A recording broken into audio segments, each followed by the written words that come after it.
আইসিসির কাছ থেকে সিদ্ধান্ত জানার পর আলোচনায় বসবেন বোর্ড পরিচালকরা। এই মুহূর্তে মিরপুর শেরে বাংলা ক্রিকেট স্টেডিয়ামে আছেন রিপোর্টার তামিম হোসেন। সরাসরি যাচ্ছি তার কাছে।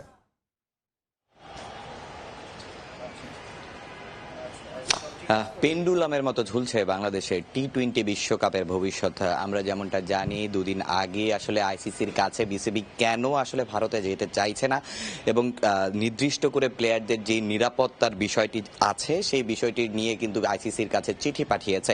তবে সেই চিঠির উত্তর কিন্তু এখন পর্যন্ত আসেনি। আমরা যেমনটা প্রথমে শুনেছিলাম যে গতকাল রাতেই হয়তো বা চিঠিটা আসতে পারে, কিন্তু আজকে বেলা 1টার পর পর্যন্ত এখন পর্যন্ত আসলে আমরা চিঠি পাওয়ার কোনো খবর এখন পর্যন্ত আমরা পাইনি। আমরা কয়েকজনের সাথে যোগাযোগ করেছে বিসিবি পরিচালক, কিন্তু তারা আসলে এখন পর্যন্ত আমাদেরকে কোনো উত্তর দিতে পারেনি। তবে যখন তারা এই আইসিসির চিঠিটা পাবেন তারপরে কিন্তু একটা আলোচনায় বসার কথা আছে তাদের, এবং তাদের করণীয়টা কি হবে। কারণ আমরা জানি যে এটা শুধুমাত্র বিসিবির অধীনে নেই, এটা পুরো দেশের সরকার এটার সাথে জড়িত এবং দুই দেশের সরকারই কিন্তু এটার সাথে জড়িত।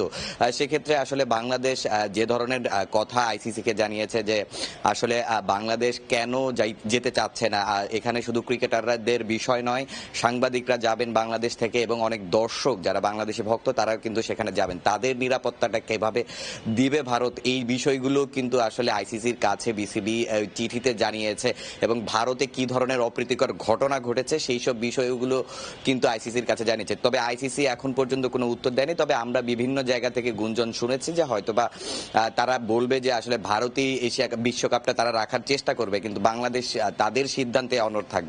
তো মিরপুর থেকে বাংলাদেশের টি-20 বিশ্বকাপ মিশন নিয়ে এই ছিল আমার কাছে সর্বশেষ তথ্য। তামিম আমাদের সঙ্গে যুক্ত হয়েছিলেন বিসিবি থেকে, জানাচ্ছিলেন যে সাম্প্রতিক পরিস্থিতি তার সবশেষ তথ্য।